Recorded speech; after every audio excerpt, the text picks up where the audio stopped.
Hi ಎಲ್ರಿಗೂ ನಮಸ್ಕಾರ. ಇವತ್ತು ನಾನು ನನ್ನ ಡಯಟನ್ನ ಪಕ್ಕದಲ್ಲಿಟ್ಟು ಅಲಸಂದೆ ಕಾಳು ವಡೆನ ಮಾಡೋಣ ಅಂತ ಹೇಳಿ ಈ ಥರ ಅಲಸಂದೆ ಕಾಳನ್ನ ಉಣಿ ಹಾಕಿದ್ದೀನಿ. ಇದು ಕಾಳಲ್ಲ, ಬೇಳೆ. ಸ್ವಲ್ಪ ತೊಳೆದಿದ್ದೀನಿ. ಒಂದೊಂದು ಸಿಪ್ಪೆಗಳು ಇದ್ದಾವೆ, ಆದರೆ ಏನೂ ಆಗಲ್ಲ. ಇನ್ನು ವಡೆ ಮಿಕ್ಸರ್ಗೆ ಹಾಕೊಳ್ಳೋಕ್ಕೆ ಈ ಥರ ನಾನು ನುಗ್ಗೆ ಸೊಪ್ಪು ಮತ್ತು ಸಬ್ಬಸಿಗೆ ಸೊಪ್ಪು ಪಕ್ಕದಲ್ಲೇ ಇಟ್ಕೊಂಡಿದ್ದೀನಿ ನೋಡಿ, ಕಟ್ ಮಾಡಿ ಹಾಕಬೇಕು. ಮತ್ತು ಈ ರುಬ್ಬಕ್ಕೆ ಒಂದು ಮಿಶ್ರಣನ ರೆಡಿ ಮಾಡ್ಕೊಂಡಿದ್ದೀನಿ, ಅಂದರೆ ಮಸಾಲನ. ನಾನು ಒಂದು ಮಿಕ್ಸಿ ಜಾರ್ ತೊಗೊಂಡು ಒಂದು ಸ್ವಲ್ಪ ಶುಂಠಿ, ಬೆಳ್ಳುಳ್ಳಿ, ಈರುಳ್ಳಿ, ಕರಿಬೇವಿನ ಸೊಪ್ಪು, ಹಾಗೆ ಜೀರಿಗೆ, ಮೆಣಸು, ಕೊತ್ತಂಬರಿ ಸೊಪ್ಪು, ಕರಿಬೇವಿನ ಸೊಪ್ಪು, ಖಾರಕ್ಕೆ ಬೇಕಾದಷ್ಟು ಒಣಮೆಣಸಿನ್ಕಾಯಿ ಇಷ್ಟನ್ನು ಹಾಕಿ ರುಬ್ಕೊತಾ ಇದ್ದೀನಿ. ಮತ್ತು ಹಾಗೆಯೇ ಸ್ವಲ್ಪ ಕಾಳು ನುಣಿಯೋಕ್ಕೆ ಇಟ್ಟಿದ್ನಲ್ವ, ಆವಾಗಲೇ ಈ ಥರ ಕಡಲೆಬೇಳೆನೂ ಸ್ವಲ್ಪ ಮೇಲೆ ಹಾಕೋಕ್ಕೆ ನುಣಿಸ್ಕೊಂಡಿದ್ದೀನಿ. ಇದು ಒಂದು 4-5 ಸ್ಪೂನಷ್ಟಿದೆ ಅಷ್ಟೇ. ಇನ್ನು ನೆಕ್ಸ್ಟು ಈ ಮಿಕ್ಸಿ ಜಾರ್ಗೆ ಹಾಕಿದ್ದನ್ನೆಲ್ಲನೂ ರುಬ್ಬಿದ್ದೀನಿ ನೋಡಿ. ಈ ಥರ ತರ್ತರಿಯಾಗಿ ರುಬ್ಕೊಂಡಿದ್ದೀನಿ. ಸ್ವಲ್ಪ ಉಪ್ಪನ್ನು ಹಾಕ್ಕೋಬೇಕು ಫ್ರೆಂಡ್ಸ್, ಆವಾಗ ನಾವು ಮಿಕ್ಸ್ ಮಾಡಬೇಕಾದ್ರೆ ಹಾಕ್ಕೊಳ್ಳೋ ಅವಶ್ಯಕತೆ ಇರಲ್ಲ. ಇವಾಗ ಇದೇ ಜಾರ್ಗೆ ನಾನು ನುಣಿಸಿರೋ ಅಂಥ ಕಾಳನ್ನ ಹಾಕಿ ರುಬ್ಕೊತಾ ಇದ್ದೀನಿ. ನಮ್ಮ ಸೈಡಲ್ಲೆಲ್ಲ ಇದೇ ಥರ ವಡೆನ ಮಾಡೋದು, ಆದರೆ ಇದನ್ನು ಮಿಕ್ಸಿಲಿ ಮಾಡೋದಕ್ಕಿಂತ ಚೆನ್ನಾಗಿ ನಮ್ಮ ಹಳ್ಳಿ ಕಡೆ ಒರಳ್ಕಲ್ಲಲ್ಲಿ ಮಾಡ್ತಾರಲ್ಲ, ಆ ವಡೆ ಅಂತೂ ಸಖತ್ತಾಗಿರುತ್ತೆ. ಆದರೆ ಇಲ್ಲಿ ವಿಧಿ ಇಲ್ಲ ಅಲ್ವಾ, ನಾನು ಮನೆ ಕಟ್ಟಬೇಕಾದ್ರೆ ಒರಳ್ಕಲ್ಲನ್ನ ಹಾಕಿಸ್ಕೊಂಡಿರಲಿಲ್ಲ, ಹಾಗಾಗಿ ಈಗ ಮಿಕ್ಸಿಲೇ ಮಾಡ್ಕೊತಾ ಇದ್ದೀನಿ. ಇದೇ ಥರ ಮಿಕ್ಸಿಲಿ ರುಬ್ಬಿ ಹಾಕ್ಕೊಂಡು ಒಂದು ಬೌಲ್ಗೆ ಮಿಕ್ಸ್ ಮಾಡ್ಕೊತಾ ಇದ್ದೀನಿ.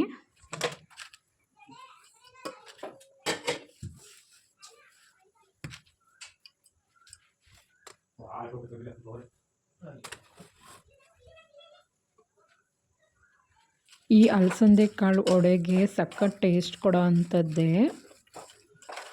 ಸಬ್ಬಸಿಗೆ ಸೊಪ್ಪು. ನೀವು ಎಷ್ಟು ಸಬ್ಬಸಿಗೆ ಸೊಪ್ಪು ಹಾಕೋತೀರಾ ಅಷ್ಟು ಟೇಸ್ಟು ಚೆನ್ನಾಗಿರುತ್ತೆ. ಹಾಗಂತ ಹೇಳಿ ಜಾಸ್ತಿ ಹಾಕ್ಕೊಂಡ್ರೆ ತುಂಬ ಅದದೇ ಕಹಿ ಬಂದ್ಬಿಡುತ್ತೆ.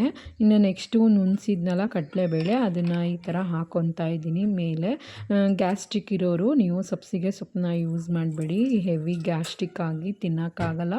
ನಮ್ಮ ಗ್ಯಾಸ್ಟ್ರಿಕ್ ಏನೂ ಇಲ್ಲ ಕಣಪ್ಪ, ತಿನ್ಬೋದು ಅಂತ ಅನ್ನೋರು ಈ ಥರ ಸಬ್ಬಸಿಗೆ ಸೊಪ್ಪನ್ನ ಯೂಸ್ ಮಾಡ್ಕೋಬೋದು. ಒಂದ್ಸರಿ ಟ್ರೈ ಮಾಡಿ ಸಬ್ಬಸಿಗೆ ಸೊಪ್ಪು ಹಾಕಿ. ಆದರೆ ಪಾಯಸದ ಜೊತೆ ಮಾಡ್ಕೊಂಡು ತಿನ್ನೋರು ಸಬ್ಬಸಿಗೆ ಸೊಪ್ಪನ್ನ ಹಾಕ್ಕೋಬೇಡಿ.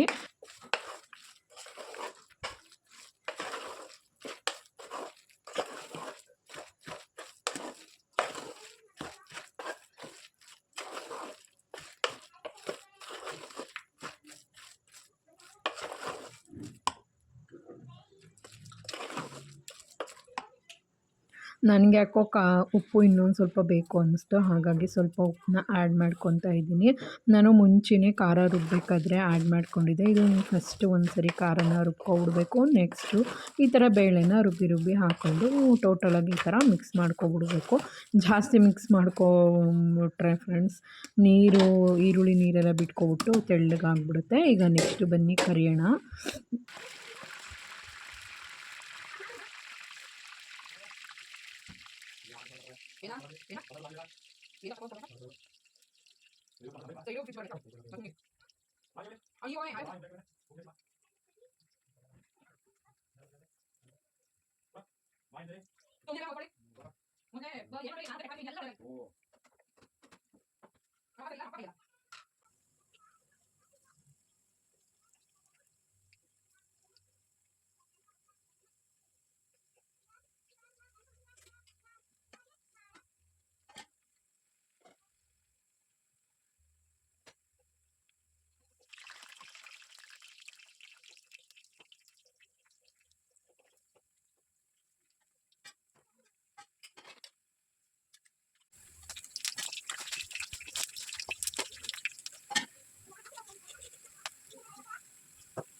ನೀವು ಇದೇ ಥರ ಹಲಸಿಂದೆ ಕಾಳು ವಡೆ ಮಾಡ್ತೀರಾ ಅಂತ ಗೊತ್ತು, ಆದರೆ ನಮ್ಮನೆ ಹೀಗೆ ಮಾಡೋದು ಅಂತ ತೋರಿಸ್ಕೊಟ್ಟಿದ್ದೀನಿ. ಒಮ್ಮೆ ಟ್ರೈ ಮಾಡಿ.